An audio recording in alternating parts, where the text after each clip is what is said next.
우리가 자주 사용하는 말 중에 회개라는 말이 있죠. 회개하다 이런 말이 있는데 이 단어의 기본적인 의미는 turning 하는 겁니다. 돌아서는 겁니다. 과거의 실수나 과거의 잘못을 아쉬워하고 뉘우치는 정도가 아니라 그래서 제대로 가야 할 길, 우리가 살아야 할 삶으로 turning, 돌아서는 것을 의미합니다. 이런 돌아섬의 모범을 길선주 목사님에게서 잘 찾아볼 수가 있죠. 길선주 목사님은 1869년에 태어나셨고 1935년에 돌아가신 분이십니다. 이분은 원래 그 선도감이라고 해서 차력사였습니다. 차력사. 예전에 한번 말씀드렸잖아요. 이분이 그 무예를 연마하시고 산을 타시면서 산신령 만나시고 또 무당의 종교에 아주 심취했던 분입니다. 그래서 어느 정도 이 차력을 열심히 하셨냐면 떨어지는 폭포에 밑으로 들어가셔서 눈을 뜨고 맨눈으로 폭포물을 맞으셨던 그런 분이세요. 보통이 아니죠. 근데 이분이 친구의 전도를 받고 회심합니다. 회심, 다른 말로 이제 개종이라고 하지 않습니까? 자기의 믿는 신을 바꾼다, 돌아선다 이런 말이 되겠죠. 그리고 나서 한참 신앙생활을 하고 33세에 장로가 되죠. 그리고 나서는 꽤 오랜 시간이 흘렀는데 한 예배 중에 자기의 죄를 공개적으로 자복합니다. 어떤 죄인가? 친구가 죽으면서 자기 처자를 위해서 돈을 좀 맡아달라라고 하는 돈을 자기가 쓴 것 같아요.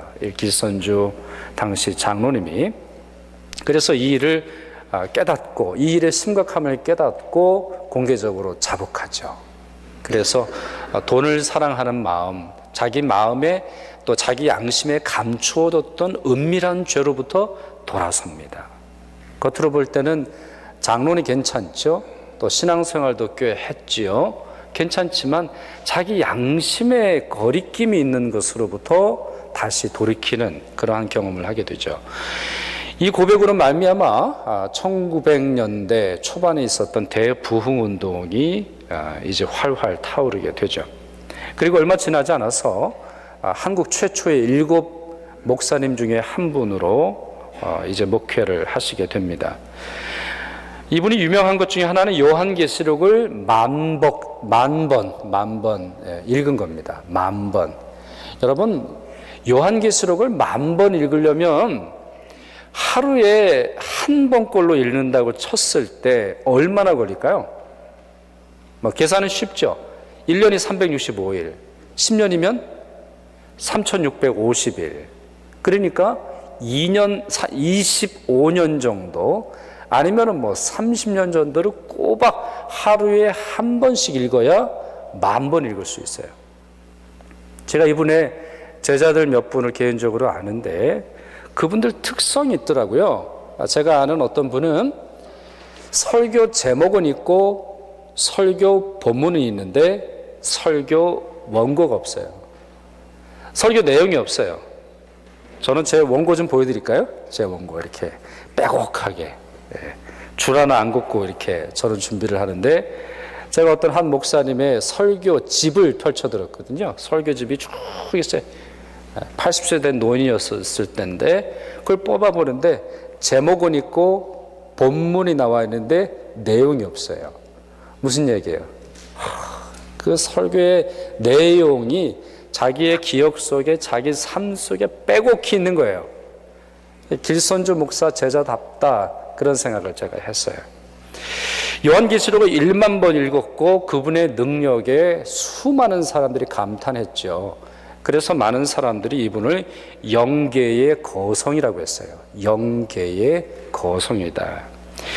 그런데 어느 날 그는 자신의 기도가 잘못되어 있음을 깨닫습니다. 괜찮은 교회의 담임 목사였고 괜찮은 신앙생활을 하고 있었고 많은 사람들의 존경을 받고 있었지만 자기의 기도의 목표가 문제가 있다는 걸 깨달아요. 그가 이렇게 기도합니다. 주님, 이전에 저는 성령의 권능을 구하였습니다. 그리고 과연 저는 성령의 권능도 받았고 그 권능을 행하기도 하였습니다. 하지만 다시 생각하니 권능은 다른 사람을 위한 것이요 권능이 저를 수양시킨 것은 아니었습니다. 그래서 저는 지금 이렇게 기도합니다. 주님, 주의 사랑하는 성품을 저에게 주옵소서. 저의 가정을 사랑하게 하시며 저의 민족을 사랑하게 하시고 저의 동포를 사랑하게 하셔서 사랑의 성품을 이루게 해 주십시오. 권능이 좋은 줄 알았는데 수많은 사람들에게 기적을 베풀고 사람들로 하여금 영계의 거성이다라고 하는 말에 자기 자신이 만족하게 여겼는데 마음속에 사랑이 없다라고 하는 것을 발견합니다. 내 마음에 사랑이 없구나.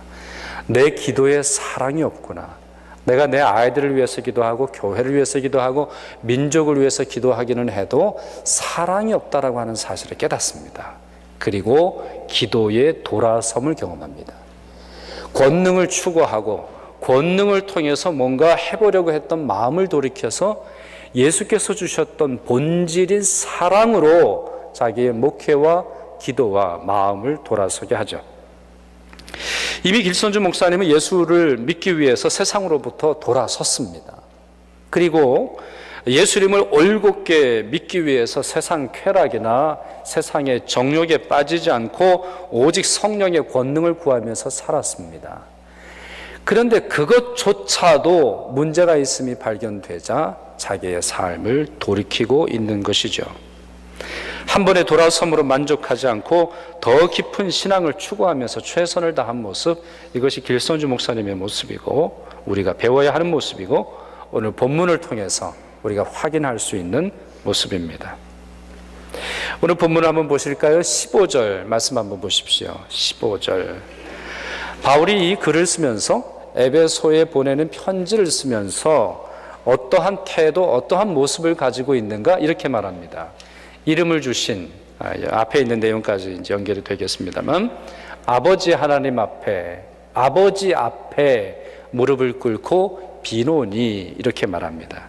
아버지 앞에, 헬라어로 된 단어를 보니까 프로스라는 말을 쓰고 있습니다. 이 단어는 앞에라는 뜻도 되지만 누구를 향하여 이렇게 되어 있습니다. 여러분, 누구 앞에 있으면서 틀어 앉아 있는 꼴을 보면 참 우리 화가 납니다. 예를 들어서 여러분 생각을 해보시죠. 며느리와 아들과 며느리가 결혼하고 여러분 집에 처음 인사하러 왔는데 삐딱하게 앉아 있다라고 한번 생각을 해보세요. 여러분 앞에서 절을 하는데 여러분에게 절을 하는 게 아니라 옆에 벽을 보면서 인사한다고 생각을 해보세요. 뭐가 문제가 있는 거예요. 뭐가 틀어져 있는 거죠. 앞에 있다라고 할 때 그 방향이 자기 앞에 놓여져 있는 그 대상을 향하도록 되어 있습니다. 그래서 이 프로스라고 하는 말은 누구의 면전에, 누구의 앞에라고 하는 장소에 대한 개념도 있지만 핵심은 그것이 아니라 방향에 있습니다. 방향이 제대로 되어 있지 않을 때 누구 앞에 있다 할지라도 문제가 있는 거죠. 남편이 내 앞에 있지만 다른 여자에게 마음을 빼앗겼을 때 남편이라고 부를 수 없듯이 아내가 내 앞에 있지만 내 바로 함께 살아가고 근처에 있지만 결혼하기 전에 남자를 못 잊어 한다면 진정한 아내로 받아들이기가 쉽지 않은 것처럼 앞에 있다면 방향도 중요한 겁니다. 그 마음과 그 몸과 그 무릎을 하나님께 두었다라고 하는 것은 그와 같이 자기의 전 삶을, 자기의 전 신앙을, 자기의 모든 것을 하나님께로 돌리고 있음을 말하는 겁니다. 이런 예를 다니엘에게서도 찾아볼 수 있어요. 다니엘. 자, 다니엘은 어렸을 때 바벨론으로 끌려간 사람입니다. 조기 유학생과 같은 그런 삶을 살았는데요. 총리가 되는 입지전적인 인물입니다. 당시에 바벨론이라고 하는 것은 제국이었고요. 지금의 미국이나 러시아보다 훨씬 더 강력한 힘과 권세를 가지고 있었습니다. 히브리 사람, 유대 사람, 이스라엘 땅 사람들이 총리가 되는 거 이거 대단한 일입니다. 입지전적이라고 말할 수 있죠. 그런데 그가 하도 성공을 하니까 사람들이 시기를 해서는 뭔가 국가 정책을 만듭니다. 종교 정책을 만들어요.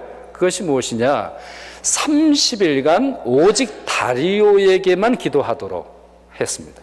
3년도 아니고 30년도 아니고 3달도 아니고 30일을 오직 다리오를 향해서 기도하도록 했어요. 자, 이것이 원하는 것이 있죠. 이것이 가르치려고 하는 것이 있습니다. 그게 뭡니까? 삶의 중심을 누구에게 두라는 거예요? 다리오에게 두라는 거예요. 삶의 목표를 어디에 두라는 겁니까? 다리오 왕, 바벨론 왕, 세상을 다스리는 왕에 두라는 거예요. 인생의 기준점을 다리오에게 두라는 거죠. 인생의 방향을 다리오에게 맞추라는 거예요. 다리오가 밥을 먹으면 밥을 먹고, 다리오가 울면 울고, 다리오가 웃으면 웃으라는 거거든요. 삶의 기준점을 어디에 두느냐, 이 문제를 염두에 두고 만드는 법이죠. 자, 다니엘이 그것을 알았습니다. 총리는 왜 몰랐겠어요? 총리가 왜 몰랐겠어요? 그러나 그는 하나님을 향해 무릎을 꿇었다. 성경이 그렇게 말합니다. 그 본문을 한번 읽어보죠. 다니엘이 이 조서에 왕의 도장이 찍힌 것을 알고도 자기 집에 돌아가서는 윗방에 올라가. 자, 그러니까 윗방이니까 밑에서는 잘 모르죠. 밑에서는 뭐 이 다니엘이 뭘 했는지 전혀 알 수 없는 구조예요. 윗방에 올라가. 그 다음 어떻게 했어요? 예루살렘으로 향한 창문을 열었어요. 남서쪽 창을 열었다라는 거예요.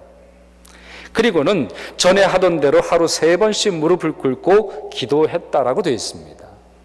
그는 왜 예루살렘으로 나 있는 창을 열었을까요? 그리고 왜 이 다니엘을 잡으려고 했던 사람들은 그와 같은 창문을 열었다라는 이유만으로 그를 체포하고 사자굴에 던졌을까요? 방향이 신앙의 진정성을 결정하기 때문이에요. 자기의 마음이, 자기의 태도가, 자기 마음의 중심이 누구를 향하고 있느냐에 따라서 그 신앙이 무엇을 믿는지가 결정되기 때문이에요.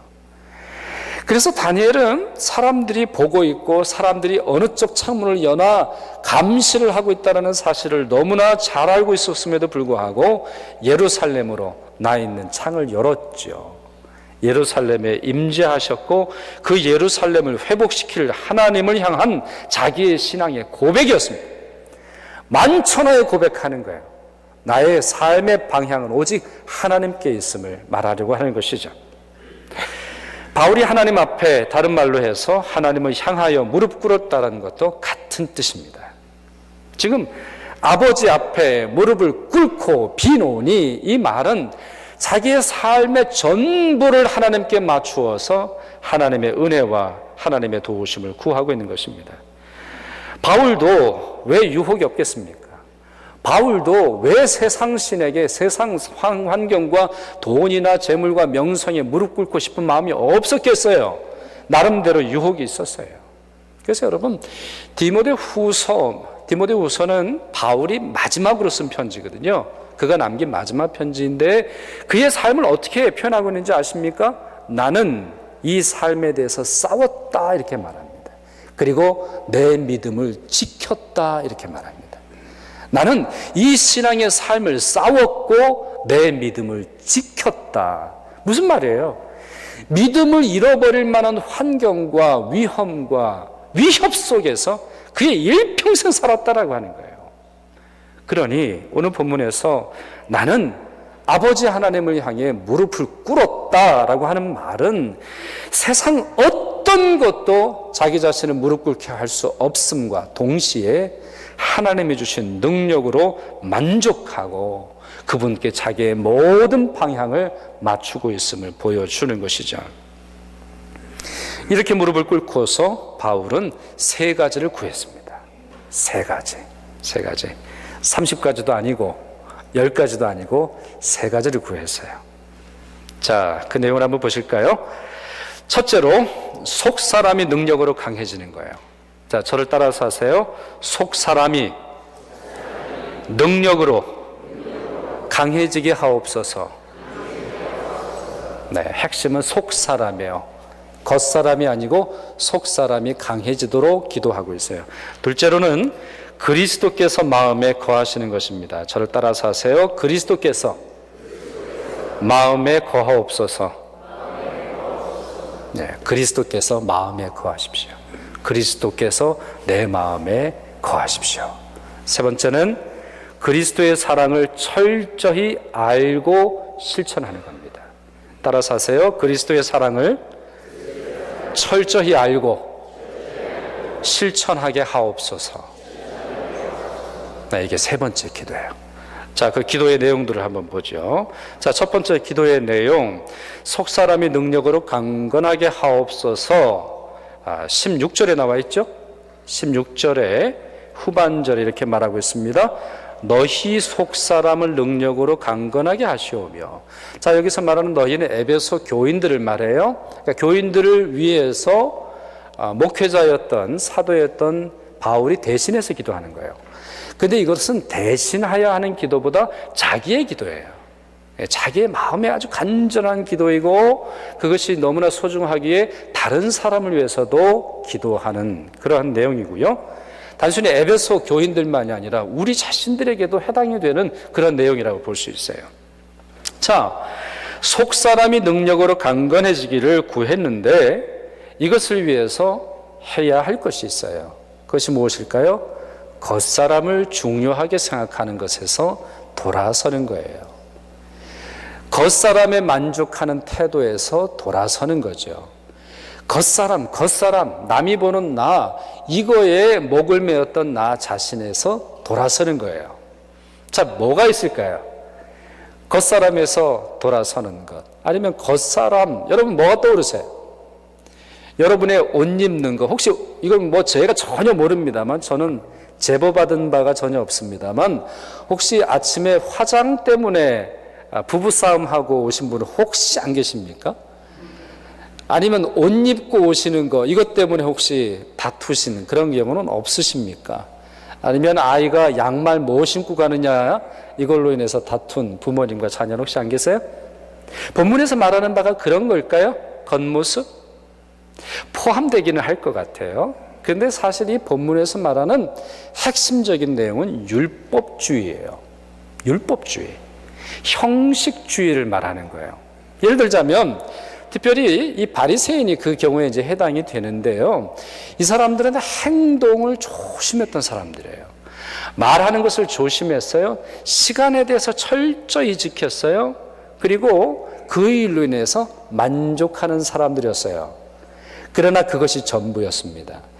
행동의 동기, 마음의 감사, 마음에 있어서의 기쁨 전혀 상관하지 않았어요. 전혀 그걸로 문제 삼지도 않았고 그걸로 인해서 자기의 마음이 애달지도 않았고 그걸로 인해서 자기 삶의 문제를 확인하지도 않았어요. 중요한 건 뭐라고요? 시간 재고, 돈 재고, 얼마나 많이 했는지 그걸로 끝났다라고 하는 거예요. 예배를 한번 예를 들어보죠. 이 사람들에게 중요한 것은 예배를 드렸다라고 하는 것이에요. 언제 왔고 늦지 않았고 제 시간에 맞춰서 자기의 삶의 자리로 돌아가면 예배가 갖는 의무는 충분했어요. 예배의 감사? 아무 상관도 하지 않았어요. 예배에 있어서의 감격, 예배에 있어서의 태도, 오직 하나님만을 바라보면서 무릎 꿇는 거 전혀 상관하지 않았어요. 예배를 드리면서 딴 생각하고 예배를 드리면서 욕망과 온갖 것으로 채웠으면서도 아무 문제를 삼지 않았다고요. 이 사람들이 잘한 것 중에 하나는 11조예요. 11조 철저히 했어요. 얼마나 철저히 했는지 몰라요. 지금 유대인들도 철저히 합니다.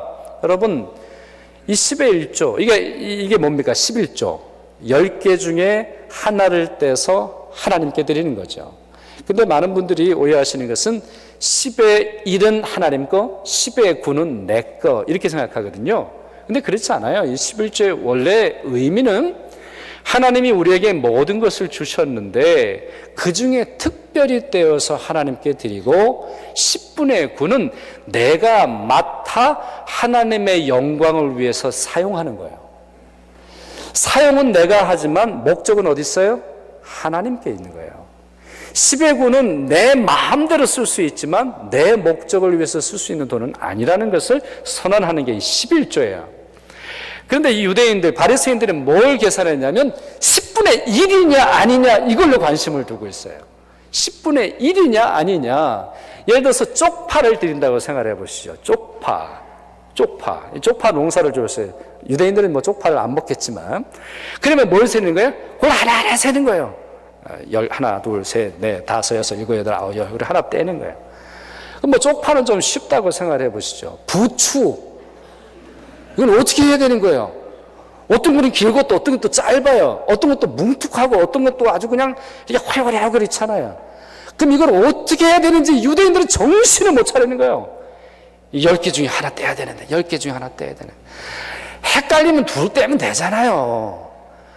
하나님은 그렇게 뭐 아주 그냥 10분의 1 받치나 안 받치나 이거 가지고 계산하는 아주 이상한 하나님으로 만든다고요.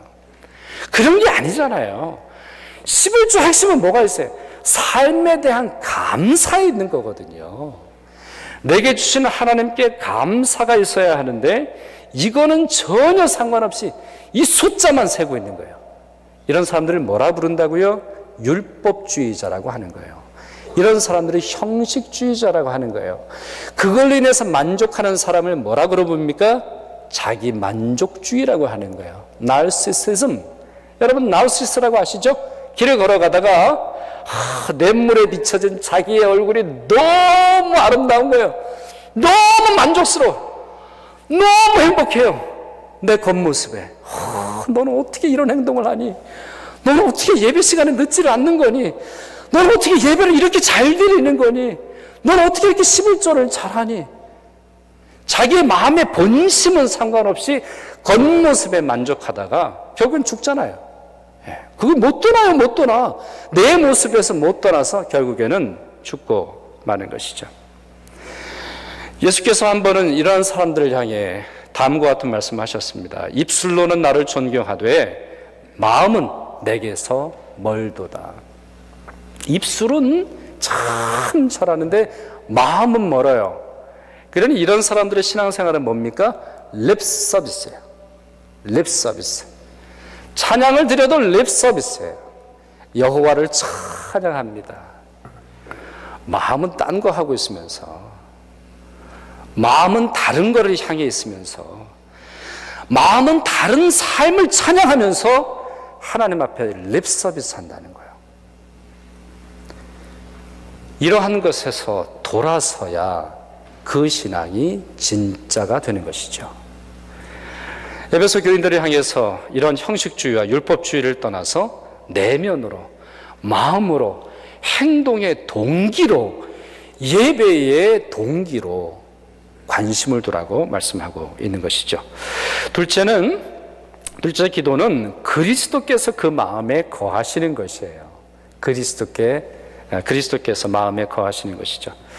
자, 첫 번째 내용을 잘 해서 마음을 살피고 내면을 살폈어요. 내면을 살피고 마음을 살피고 속사람을 들여다보고 하는 것, 이거 자체만으로 부족해요. 여러분, 요즘에 우리 웰빙 강조를 많이 하면서 선이나 요가, 수행을 많이 하잖아요. 근데 선이나 요가의 특징은 뭐죠? 비우는 거예요. emptiness. 자기 자신을 비우는 거예요. 자기 자신을 완전히 비우는 것을 좋아하죠. 이것들 별로 나쁜 건 아니에요. 겉모습만을 추구하는 우리의 모습을, 현대인들을 내면으로 들여다본다고 하는 점에서는 그래도 긍정할 만한 것이 없는 것은 아니에요. 근데 문제는 뭐냐? 비우는 것 자체가 목적이라고 말하면 문제가 있는 거예요. 비우는 것 자체, 텅 비어있는 것 자체, 여기에는 뭐가 문제가 있는 거예요. 비우되 그 가운데 그리스도가 주인이 되셔야 돼요. 비우되, 자기 자신을 비우되, 자기 자신의 내면을 살펴보되 그 안에 그리스도께서 계하시는지, 그리고 그리스도께서 무엇을 하시는지, 나의 내면에서는 그리스도가 과연 누구이신지, 그리스도가 왕이신지, 그리스도가 내 종인지, 정말 내 마음의 씀씀이는 그리스도 앞에 머리를 숙이고 있는 건지, 그리스도 앞에 머리를 바짝 세우고 대들고 있는 것인지, 그리스도의 발이라도 붙들기를 원하면서 그리스도의 사랑에 갈급해하는 것인지, 그리스도께서 주시는 능력과 권능을 이용하고 싶어 하는 것인지, 내가 그걸 살펴야 되는 거예요. 예수님께서 한 번은 귀신을 예로 들면서 우리 마음이 빈 곳으로 놔두면 위험하다는 그런 말씀을 하셨어요. 제가 그 말씀을 한번 읽어드리죠. 마태복음 12장에 있는 말씀인데요.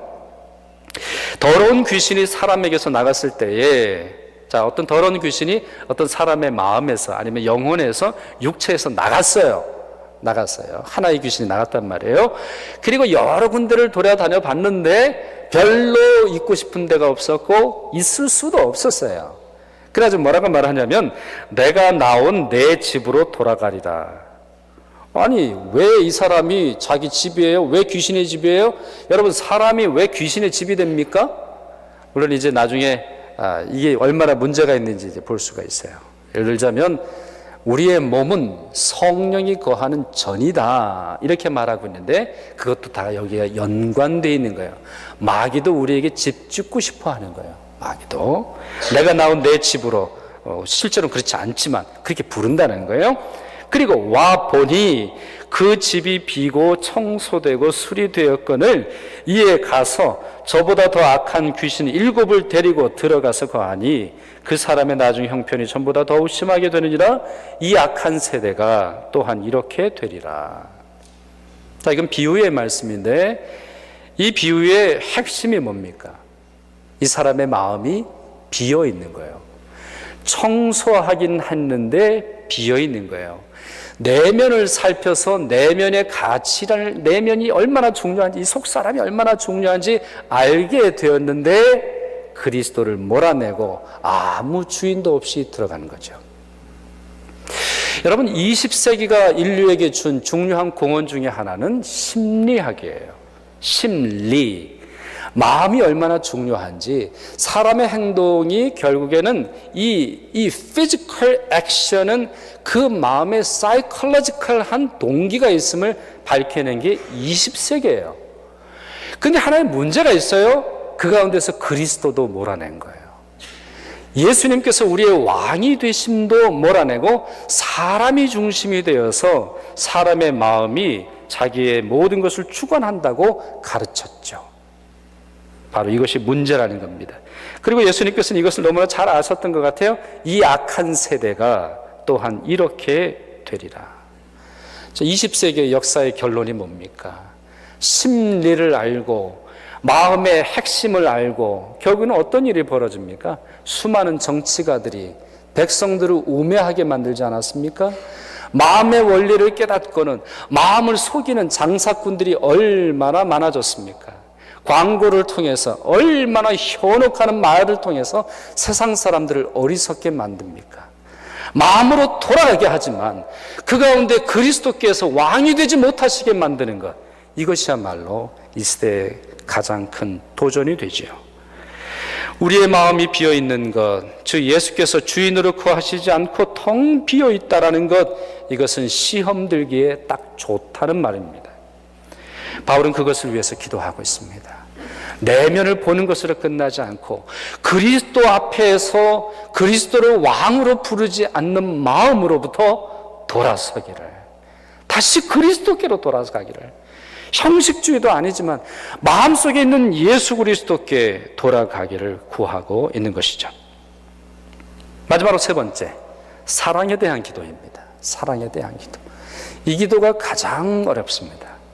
이 기도가 가장 어렵습니다. 이것이 가장 위대할 뿐만 아니라 가장 어렵죠. 17절에서 19절까지의 그 내용이 나와 있는데요. 요약해서 말씀드리면 이렇게 됩니다. 모든 것에서 모든 사람에게 모든 상황에서 최선을 다해 사랑받고 사랑하며 사는 겁니다. 사랑받고 사랑하는 겁니다. 내가 얼마나 사랑받고 있음을 아는지, 내가 얼마나 사랑받는 존재임을 아는 것, 이게 기도의 내용이에요. 여러분은 어떠세요? 여러분이 얼마나 사랑받는지 알고 계세요?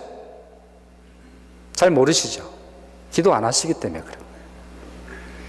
이건 신비와도 같습니다. 마치 어린아이들은 엄마가 자기 눈에 보이지 않으면 엄마가 없다라고 생각을 하는 것처럼 기도의 눈으로 우리의 마음과 우리의 영혼이 열리지 않으면 하나님이 볼 수 없는 유아적 수준에 머무르게 됩니다. 정말 이 사랑받음이라고 하는 것이 이게 얼마나 큰 신비인지 몰라요. 이것은 우리의 노력으로 되는 게 아니잖아요. 이건 우리의 명상으로 되는 게 아니거든요. 하나님이 우리에게 베풀어 주신 은혜로 말미암아 깨닫게 되는 것이거든요. 내가 얼마나 사랑받는 존재인지 이걸 아는 게 평생이 걸리는 사람이 있잖아요. 평생이 걸려도 자기가 얼마나 사랑받는 존재인지, 자기가 자기 부모로부터 얼마나 사랑을 받고 자기 남편과 자기 아내와 자기 자녀들이 얼마나 사랑했는지 모르고 살아간단 말이에요. 모르고 살아가요. 뿐만 아니라 자기가 사랑받는 존재라는 걸 모르는데 남을 어떻게 사랑할 수 있겠어요? 이건 가능하지 않은 얘기예요. 특별히 이 에베소 교인들이 이와 같은 것을 하기 위해서 돌아서야 될 것이 있겠죠. 뭐겠어요? 증오예요. 증오. 남을 증오하는 것, 또 아니면 남을 저주하는 것, 아니면 남에 대한 무관심, 이와 같은 것이 있겠죠. 뿐만 아니라 뭐도 있겠습니까? 자기 절망, 자기 혐오, 자기 거부, 하나님께서 말씀하시는 사랑까지 거부하려고 하는 자기 마음의 태도, 바로 이것으로부터 돌아서야 했습니다. 또 하나는 적당주의에서도 아마 돌아서야 되겠죠. 적당히 사랑하는 것, 적당히 사랑하는 것. 여러분, 오늘 본문에 보면 조금 어려운 말들이 있죠. 19절 특히 그런데 설명이 좀 길어요. 그냥 간단히 최선을 다해 사랑해라 이렇게 말하면 될 텐데 바울이 뭐라고 말합니까? 그 너비와 넓이, 사랑의 넓이, 사랑의 길이, 사랑의 높이, 그리고 사랑의 깊이가 어떠함을 깨달아 하나님의 모든 충만하신 것으로 너희에게 충만하게 하시기를 구하노라. 정말 간절히 구한다라는 게 이렇게 표현되고 있는 거예요. 이 수사학적인 표현에서, 이 표현에서 그걸 들어있어요. 충만이라고 하는 게 뭡니까? 자, 이게 컵이 있어요. 충만은 이 컵에 아무리 물을 부어도 더 이상 채우지 못하는 지점이 있죠. 바로 그게 충만이에요. 뿐만 아니라 물이 아닌 또 다른 것으로 들어가서는 불순물이 되듯이, 예를 들어서 이게 좀 생수인데 여기에 콜라가 같이 들어가면 콜라물과 생수물이 되잖아요. 불순물이 없다라고 하는 뜻으로도 충만이라는 단어를 씁니다. 그러니 지금 하나님의 모든 충만하신 것으로 너희에게 충만하기를 원한다. 하나님 입장에서도 우리를 향한 사랑 외에는, 우리를 향한 맥시멈의 사랑 외에는 우리에게 주지 않으실 뿐만 아니라 너희들에게 있어서도 그와 같은 사랑이 충만하기를 원한다라고 말하고 있어요. 이게 이제 고대인들의 수사학적인 방법인데 우리 현대인들이 이런 식으로 말하지 않아서 모를 뿐이지, 정말 그 간절함이, 사랑의 지극함이, 사랑의 그 숭고함이, 사랑의 그 무작정으로 베풀어주는 그 사랑에 우리가 깨달음이 있고 그 사랑으로 돌아서라는 거예요. 그러니 어떻게 적당히 사랑할 수 있겠어요? 적당히 한두 번 어떻게 사랑할 수 있겠어요? 적당히 한두 번 용서하고 이젠 됐다, 어떻게 우리가 손털 수 있겠냔 말이죠. 베드로가 자기 형제를 7번 정도 용서해주면 괜찮은 건가요? 예수님께 여쭤봤어요. 이거 괜찮은 거예요. 왜냐하면 당시에 랍비들은 3번 하라고 돼 있거든요. 랍비가 3번 하라 그랬는데 베드로는 7번 하겠습니다 이랬으니 괜찮은 거죠. 괜찮은 거예요. 근데 예수님 뭐라고 말씀하셨습니까? 7번씩 몇 번? 70번씩 하라는 거예요. 490번. 이거는 무한히 하라는 얘기예요. 7은 완전 숫자거든요. 그리고 70은 구약에서 계속 반복되는 말인데 완전수 중에 하나예요. 완전히 하라는 거예요. 저놈의 사람은 사랑받기에 합당하지 않은 존재네? 이거 손 털지 말라는 거예요. 우리 찬양 중에 제일 좋아하는, 여러분 좋아하는 찬양 중에 뭐가 있어요? 당신은 사랑받기 위해 태어난 사람, 당신의 삶 속에, 이렇게 되는 거죠. 이게 여러분 다운로드 1인 거 아세요? 우리 한국 청소년들, 한국 20대가 다운로드 받는 걸 제일 많이 다운로드 받아요. 누가 다운로드 받을까요? 교회 밖에 있는 사람도 다운로드 받아요. 이게 원래 찬송가잖아요. 그런데도 교회 밖에서 당신은 사랑받기 위해 태어나서는 그걸 그렇게 다운로드 받는다고요. 왜 그럴까요? 세상은 적당히 사랑하거든요. 선생님이 너 이리 나와. 그리고 너 언제 인간이 될래 때리시잖아요. 그리고 몇 대 때리시고는 어떻게 합니까? 포기해요. 부모도 포기해요. 세상 사람들 다 포기하거든요. 그런데 교회에선 포기하지 말라는 거거든요. 교회에선 죄인을 포기하지 말라는 거거든요. 용서하되 포기하지 말고 용서하라는 거거든요. 사랑하되 적당히 사랑하지 말고 끝까지 하나님의 충만하신 것으로 너희에게 충만하기를 원하노라 할 정도로 사랑하라는 거거든요. 그러니 이 에베소 교인들은 적당하면서 돌아서야 했어요. 그런데 이분들이 그게 안 됐어요. 그게 안 됐어요. 에베소서에는 그 말씀이 없는데 요한계시록을 보면 그들을 꾸짖으시는 장면이 나와요. 예수님이 직접 말씀하시는데 뭐라고 말씀하시느냐? 너를 책망할 것이 있나니 너의 처음 사랑을 버렸다. 너의 첫 사랑을 버렸다. 이와 같은 숭고한 사랑을 위해서 계속적으로 돌아서야 하는데 사랑으로부터 돌아서 증오로 갔다는 거예요. 사랑으로부터 돌아서서 적당한 선에서 끝마무리하는 것으로 나아갔다라고 하는 것이죠. 회개하여 처음 행위를 가져라. 주님께서 말씀하셨습니다. 여러분 어떤 기도가 필요하십니까? 우리가 대림절, 예수님의 초림을, 예수님의 오신 것을 기억하고 예수님의 강림을 기다리는 이때에 여러분에게는 무슨 기도를 주님께서 요청하실까요? 아직 겉모습이 삶의 전부라고 생각을 하십니까? 아직 마음의 공허를 즐기고 계십니까? 아직도 사랑이 아닌 증오와 분노를 따라 사십니까? 주님은 여러분을 돌아서라 말씀하십니다. 돌아서십시오. 한번 했는데 안 되나요? 당연히 안 되죠. 우리가 누군데요? 우리가 누군데 한 번에 되겠습니까? 반복해서 돼야 되는 거예요. 반복해서. 작년에 했는데 올해 안 됐습니까? 내년에도 하면 되는 거예요. 내년에도 돌아서서 주님께로 나아가야 하는 것이죠. 그럴 때 우리는 마음을 발견하는 축복을, 그리고 그 마음에 그리스도를 발견하는 축복을, 우리가 얼마나 하나님의 사랑을 받고 있는지, 또한 그 사랑에 초청받아 살아가는 삶인 것을 아는 축복을 얻을 것입니다. 기도하겠습니다.